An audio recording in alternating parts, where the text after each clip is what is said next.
عليكم الخوت، هذا فلوق جديد. تنتمنى يقعكم في احسن ما راك.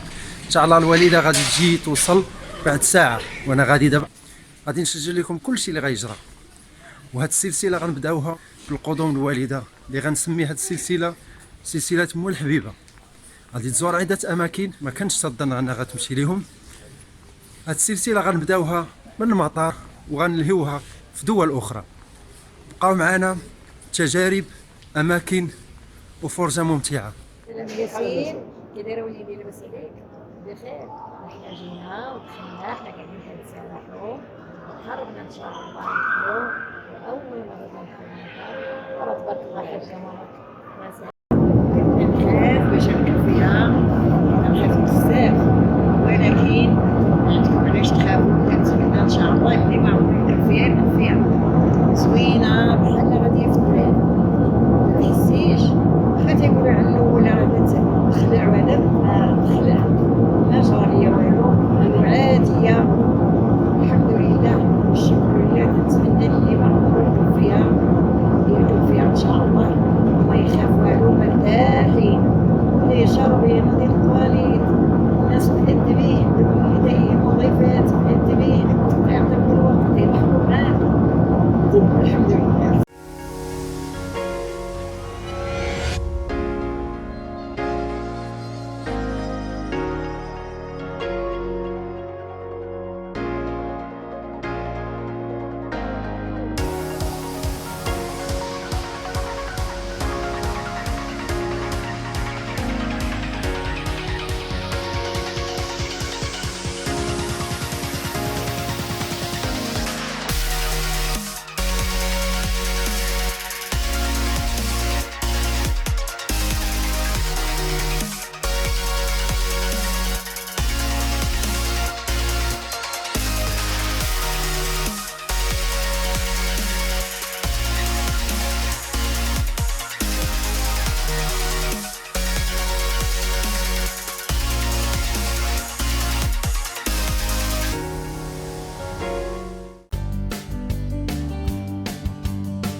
السلام عليكم الاخوه. بعد الوصول العائله تاعي بخير وعلى خير، مشينا واحد البلاصه باش يشربوا شي حاجه ويتسرحوا، لان الطريق كان طويله.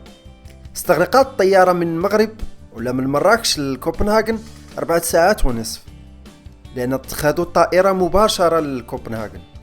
غادي تكون تجربه جميله للام تاعي، لان اول مره ليها في اوروبا واول مره غتجرب عده اشياء. هاد الاشياء غادي نخليهم مفاجاه ليها وليكم. غيكونوا عده فلوقات اللي غادي نوري فيهم تجربه الام تاعي مع الاماكن اللي غتذهب ليهم واللي غنمشيو ليهم.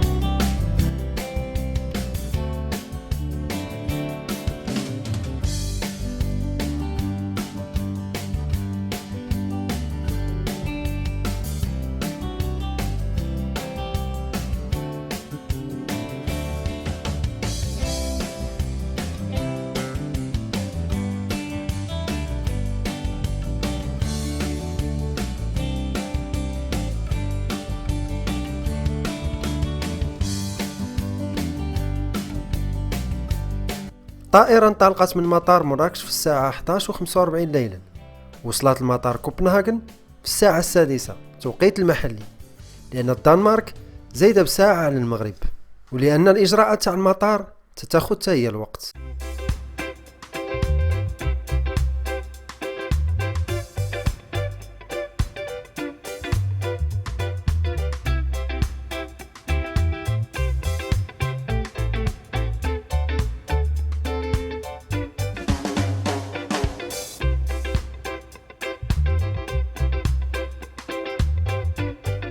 تتوجد 22 محطة مترو في كوبنهاغن، وعدد المسافرين يوميا تيوصل 160 ألف مسافر. وهذه المحطة اللي موجودة في المطار هي آخر محطة في كوبنهاغن، وهي اللي غادي ناخدوها.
هذه اول مره كذلك الام تاعي غادي تجرب وتركب المترو.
المترو عامة وبالخصوص في كوبنهاغن وسيلة ناجحة لفك الاكتظاظ على القطارات.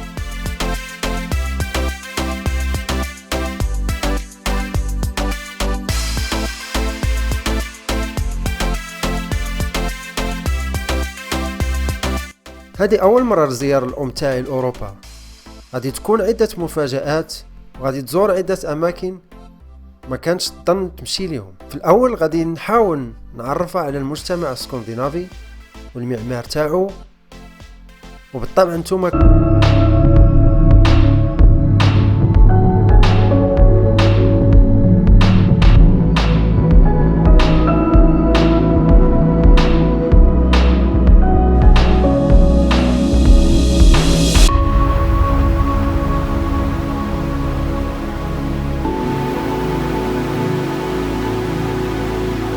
عجبكم. بالنسبه للناس الجداد لايك وسبسكرايب، نزيدوا قدام هذه القناه لان عندي غير 1000 مشارك، تنتمنى 100,000 علاش لا. وبالخصوص الفلوقات تاعي تنخصصهم الاماكن السياحيه لبلد معين. وخليتكم في امان الله، فلوق جديد ومكان جديد. السلام عليكم.